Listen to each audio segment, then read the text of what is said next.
आमच्या अनुसयाबाई शिकत आहेत. त्यांनी एक भारूड ऐकलं आणि त्यांना शिक्षणाची प्रेरणा झाली.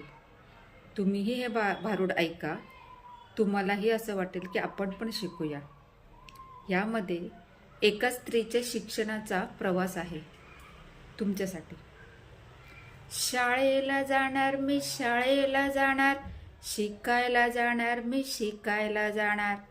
हो, शिकावंसं वाटलं लहानपणी, पण आईबाबानं करायला लावलं धुणं पाणी.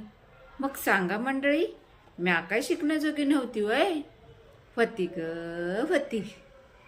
रिकाम्या येळेत म्या वाचीन म्हटलं, पण आईबाबानं गुरामाग धाडलं.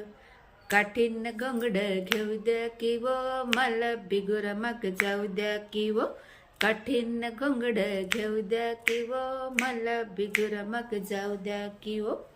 हो, घरीच वाचून परीक्षेला बसीन म्हटलं, पण आईबाबानं उभं केलं लग्नाचं खटलं.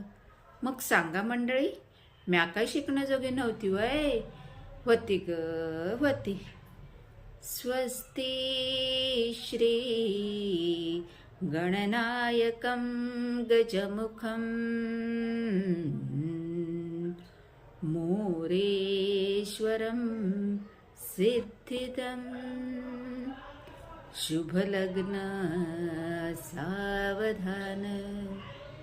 लगीन झाल्यावर सासरे आले, संसार करता करता शिकायला लागले, पण सासू सासरे आडवे आले. तुझं शिक्षण गेलं चुलीत, जा भांडे घास अगोदर. नवऱ्याला लई वेळा सांगून बघितलं, पण त्यानं आईच्या पदराआड तोंड लपवलं. धाकल्या दिराकडून शिकीन म्हटलं, पण पोरांचं लेंडर माग लागलं. हलविते पाळणा, हलविते पाळणा, हलविते पाळणा, हलविते पाळणा. हो, मग सांगा मंडळी, म्या काय शिकण्याजोगी नव्हती वय? होती ग होती.